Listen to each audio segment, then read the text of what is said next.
Hi, everybody. Welcome back to another episode of the Read Step. I am your host, Isaiah Ruiz, and today we're going to talk about the weekend of football that we just had, college football and NFL. We're going to talk about my Oklahoma Sooners getting the big win over the Michigan Wolverines, just like I predicted. We're going to talk about that pretty crazy game between the Baltimore Ravens and the Buffalo Bills on Sunday Night Football.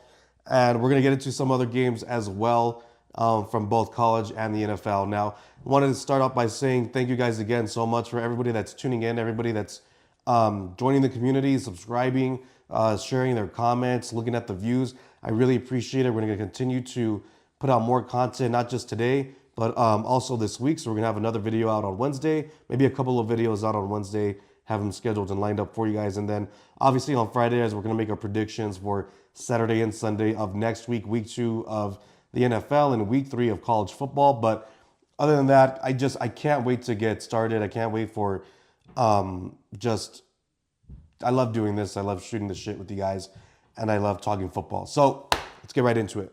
Okay, so first things first, we're going to talk about college football first. That's how we're going to start this video off. We're going to talk about those Oklahoma Sooners versus the Michigan Wolverines. And you know, one of the things I said a few weeks ago, 2-3 weeks ago, about Oklahoma, especially on the defensive side of the ball, we know how potent and how explosive their offense is. We saw that with Deion Burks on full display this past game. We saw it with Lewis in week 1 against Illinois State. We saw all that. We saw John Mateer and we saw Mateer Magic on full display. We're going to get into that a little bit, but I did mention that OU's defensive line was going to be one of the top defensive lines, the best defensive line in the SEC. I take that back to say this. I think they have a case to make that their defense could finish this season being the best defense in the SEC. I'm going to say it there. Sorry, my voice is a little raspy. I'm still getting over being sick. But from what I saw against that Michigan offense, playing in Michigan, and it was a big-time game for OU, also a big-time game for Michigan, but I think it was a bigger game for OU for many different reasons. John Mateer, his first really big game in the limelight in the SEC, first big game on College Game Day. College Game Day was there, proving he had to go with a new offense that he is now a part of, now going to take the charge and lead as a veteran quarterback. You also have Brent Venables going into this week. Not really on the hot seat, but I think if he would have lost this game, he would have definitely been on the hot seat. Just an overall, really, it was a big game for them, and Brent Venables knew that. John Mateer knew that. The offense knew that. Ben Arbuckle knew that, and boy, that's one hell of a marriage between Ben Arbuckle and John Mateer. I'm going to be drinking a lot of water throughout this video. But nonetheless, this was going to be a great game for the entirety of the program of OU. But the defense, like I mentioned, they have the argument to be that they're going to be, now that they're under the helm officially of Brent Venables, they made a case that they might be the best defense in all the SEC. Now, I'm still going to give the notch to Texas because they have 2 of the top 4 defensive players in all of college football, probably 2 of the 4 college players in all of college football with Anthony Hill and Colin Simmons. But OU's defense as a whole, man, they were playing, I think they were ready for that. They knew that this was going to be for them. They went into this game like they knew that they were going to hurt Michigan physically. They played smash mouth football. They played crushing, as Brad Venables said, and I might butcher it a little bit, knocking the paint chip off of helmets in that game, going on play and putting their face mask into somebody else's face mask. As we all saw on that screen pass by the linebacker, I forget it. I just forgot his name. Give me 1 second. I'm gonna need to. Kendall Daniels. He obviously had one of the bigger hits of the game, probably the biggest hit of the game. Heineke had some of the bigger plays as well. He had that sack to make it 4th and long before OU had a special teams mishap, which we're going to talk about also. And he also had another pretty clutch play of knocking the ball down as well. Kip Lewis, linebacker, led in tackles as far as the linebacker position with 6 total tackles. But overall, I mean, this was just a phenomenal performance put on by the OU defense. You could tell it's led by Brent Venables now going into week 2. He's going to be the sole, obviously being the sole, besides the head coach, being the sole defensive coordinator calling the defense. And you can tell that there's an attitude to this defense, which is ultimately what set this game apart between OU and Michigan. I think Michigan was outcoached for sure. I think they were outplayed. And I think that Bryce Underwood, despite the fact that I think Bryce Underwood is going to be just fine going forward, I think he's going to have one hell of a college career. But it was his first away game as a true freshman, mind you. We already talked about Arch Manning having his first away game at Ohio State in Columbus, Ohio. That obviously got to him. I think it got to Bryce Underwood that this was his first true first true away test in Norman, Oklahoma, and that big of a spotlight. And he got beat up. His running backs got beat up. His receivers got beat up. OU was just playing smash mouth football, and and OU's defense just took over the game. Now, offensively for OU, we're gonna get a little bit of Mateer magic. John Mateer, 21 of 34, 270 yards, 1 touchdown, 1 pick. But I was okay with the interception because I feel like that was one of the ones where he was kind of getting away from himself.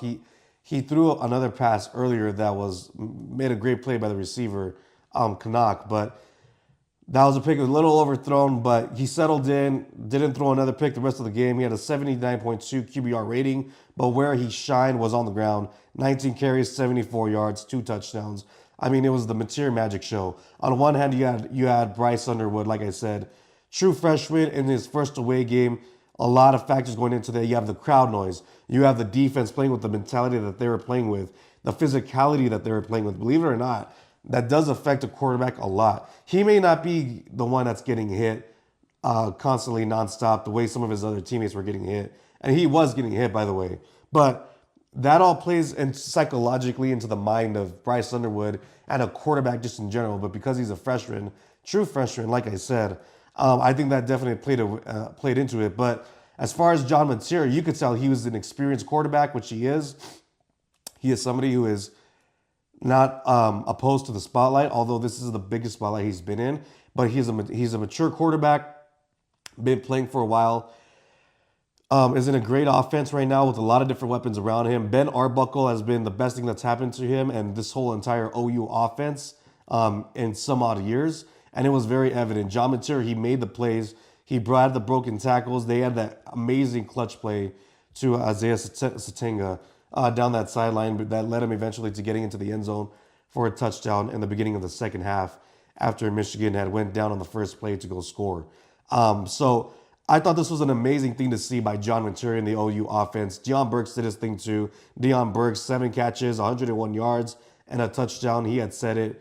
I think before and after the game, this is a personal thing for him. He's from Michigan, wanted to get recruited by Michigan, and never did. And this is the first time, excuse me.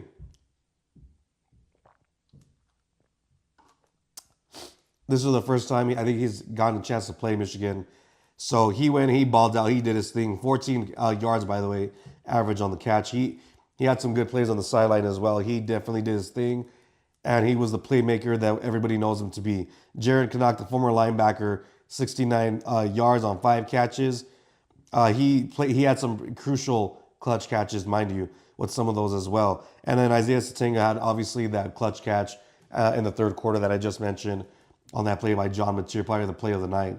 It was spectacular. It was so electric to watch. And to be a student now, by the way, because my undergrad, I went to Cal State Fullerton. There was no football team, and Cal State Fullerton hasn't really been nationally recognized for any sports really in a long time, or at least not like a major sport. And it doesn't have a football team. So to be a part of a big program, a big university, a major university, and something like OU, a blue blood on top of that, who is having a little bit of a resurgence as far as what it looks like so far, it's so fun. It's so fun to be a part of and enjoy. And to see this game, this is going to be one of the games that I remember forever as the game that, really made me feel like an Oklahoma Sooner, like this is the game. So I have a little bit more on this game. I love this game so much. Fun to watch, fun to experience. OU played amazing. And it was just an exciting thing to watch. If you're a college football fan, it was an exciting game to watch. A lot of people watched it. Like I said, it was the primetime game. A lot of the other games it was very there wasn't really going to be a really good matchup between some of the other top teams. It was really Oklahoma, Michigan, which is a game that everybody wanted to see. So yeah, it's super excited by what I saw from the offense of OU playing against a competitive opponent and OU's defense. OU's defense, like I said in the beginning, I think they have a case now of potentially being the top defense in the entire SEC, one of the top defenses in college football. If they continue to play like this, I really like their chances going forward and playing against South Carolina, playing against Auburn, Texas for sure, Alabama, and then the last game gets LSU. And if everything shapes up to be the way that I think it's going to shape up, let's say OU is an 8, maybe 9-win team wants to get to LSU. That's going to be one hell of a matchup. That's going to be another college game day matchup. You can book it if OU is as competitive as I think they're going to be going forward. They have Temple next, and then they have Auburn. Those are 2 games that they should win. Those are must-have wins for Oklahoma going into the next couple of weeks. Then they have Kent State, and then you have the Red River Shootout. That's going to be an amazing game. I think Oklahoma should be 5-0 heading into Dallas for the Red River Shootout at the Texas State Fair, and that's going to be an amazing game. So shout out to my Oklahoma Sooners. Horns down. That was a fun game to watch. Overall, just really, really excited for what this team and what this team is capable of going forward. And my last thoughts on Michigan. Again, we talked about Bryce Underwood. Haynes had one hell of a game, 19 carries, 125 yards with that 75-yard touchdown to start the second half. That was a good run by him, a good game by him in general. 125 yards. Again, most of those was that one big run. Other than that, he was getting stopped quite frequently and getting hit hard throughout this entire game. But they kept most of the receivers for Michigan. OU kept most of the receivers for Michigan in check. No touchdowns from any of the receivers. It was just it was a great game defensively again by OU. But I think if you're a Michigan fan and you're a Bryce Underwood believer, I believe in Bryce Underwood still. I think he's going to be an amazing quarterback. Like I said, I think he's going to go on and have a really good college career. But he just happened to be a victim of first ever career start in an away game that's in a big environment, a big time game, college game day. Being there, you have all the students, all the crowd noise, and like I said, that physicality from the quarterback's perspective, that's a huge thing that gets put into their back of their minds. Now, as he continues to go on through the season, I still think Michigan is a team that can go to the playoffs. I still think Michigan is a team that can do some big things in the postseason if they do make it, and they can go and win some pretty clutch games that they might not be favored in later this year. Like why doubt them playing Ohio State when they just beat them 4 straight times? Why doubt them of beating them a 5th year in a row? You know what I mean? Why doubt them going and possibly beating USC, even though I hope USC wins? But Michigan still has a team to go out and win and play very competitively against very good teams going forward. So I wouldn't lose any hope or anything like that or any faith in Michigan or Bryce Underwood. Bryce Underwood is going to be an amazing quarterback. He's a true freshman. He's going into Norman, Oklahoma. He's going into a very crowded environment, a very loud environment, and going against a team that is just very, very experienced on all different levels. Deion Burks, very, very experienced player. Jaden Ott, same thing. John Mateer, we already said, very experienced, probably because of this game, one of the front runners for the Heisman. Defensively, he went up against a really star-studded defense while it was led by Brett Venables.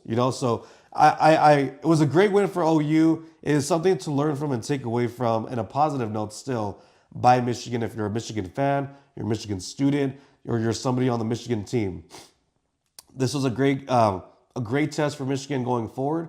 I think if they continue to play the way that they did, and if not, and maybe improve on some things, I think they can definitely go out and win a lot of games in their conference and make the college football playoff. Especially, I think they do.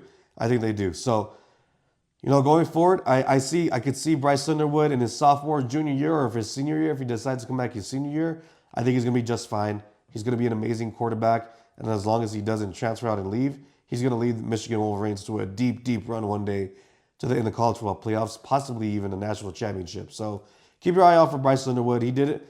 He did the best that he could, but at the end of the day, OU was just too overpowering and too out-coached, too outplayed, too out-physicaled, as one way to put it.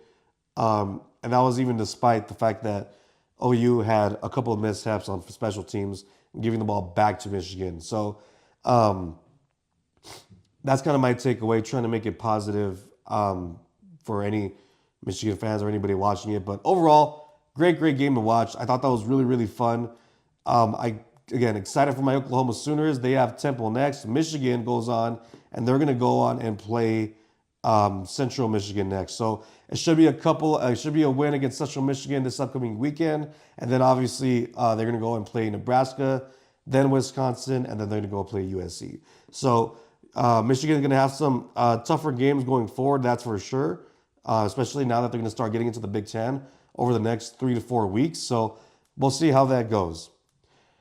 Now, because there wasn't really a whole lot of other competitive games in college football, we're going to go ahead and we're going to go into the NFL, week 1 of the NFL. So let's just get right into it. We're going to try to get through all these games, or I'm going to try to get through all these games as much as I can. You can take another swig of water. Okay, Eagles-Cowboys. Eagles win 24-20, and kind of an entertaining game, really, between the Cowboys and the Eagles to start off the season, kick off the NFL season. Going into this game, obviously one of the big talks was Micah Parsons being traded to the Green Bay Packers. How is that going to affect Dallas' defense? How are they going to be able to stop the run? As Jerry said, he wanted to stop the run, but they get whatever. Not going to spend really waste too much time talking about Jerry Jones on this show. Now, I will say I was not entirely impressed by the Eagles' offense, really. I just wasn't, or defensively, to be honest with you. Just really the team as a whole. Now, again, this is week 1. It's always a little bit rough week 1 for anybody at any level of football.